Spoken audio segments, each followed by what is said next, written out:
Nakipagbeng ako sa asawa ng mama ko. Dahil dito ay Part 2. Gwapo si Tito Alvin sa mga video at picture na pinapadala ni mama. Malaki ang katawan niya at may abs lagi kasi nakahubad. Sabi pa ni mama ay Zumba and gym instructor din ito. Kaya pati si mama ay healthy na din. May ka-live-in din naman ako sa Korea. Koreano, mabait siya at maalaga sa kagalanti din naman. Fast forward gaya ng napag-usapan na 3 days ako magstay kina mama sa Caloocan para makilala daw asawa niya at kapatid ko. Sila ang nagsundo sa akin sa airport. Nang hiram daw ng kotse asawa niya para masundo ako. Ang gwapo nga sa personal ni Tito Alvin at si mama mas sumeksi at ang fresh tingnan. Mukhang masaya love life niya. Sa backseat din naupo si mama at masaya siya para sa akin. Pero parang naiinis ako.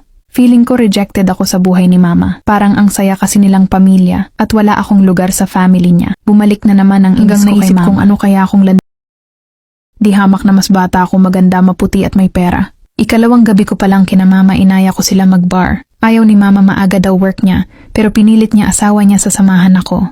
Hinigpitan ko ang yakap kay Tito Alvin habang nakaangkas ako sa motor niya. Hinihipa ng batok niya. Nag-enjoy kami ng husto.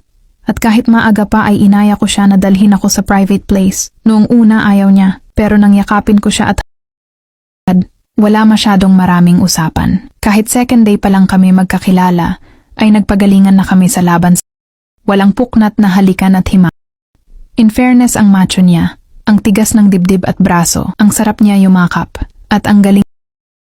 Yun ang isa sa pinaka-namiss ko sa Pinoy, may mukha. Ang kalivin kong Koreano ay 50 years old na at ayaw kumain ng peche.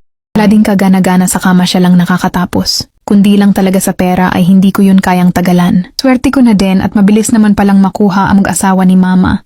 Bakit mo ginawa ito? Tanong niya sa akin habang nakaunan ako sa braso niya matapos na ako'y hingalin sa kanya. Angalin? Bakit mo ako inaya sa ganitong lugar? Don't tell me na ayaw mo, matapos kitang dalhin sa langit. Syempre gustong gusto, kaya lang ay napakabilis. Kahapon ka lang dumating. Uuwi na din kasi ako sa Davao. Nagiintay sina lola at ang anak ko. Hindi ka ba sasama sa mag-ina mo? Hindi na muna chance nyo yung mag-ina na mag-bonding. Nagpahinga lang kami ng konti ni Tito at nagpa-round 2 pa. 1 AM na kami nakauwi.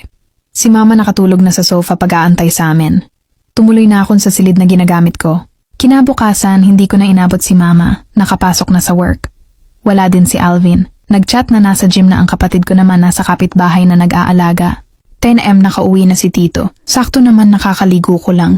Binakbin pagkakita sa akin. Miss na daw agad niya ako.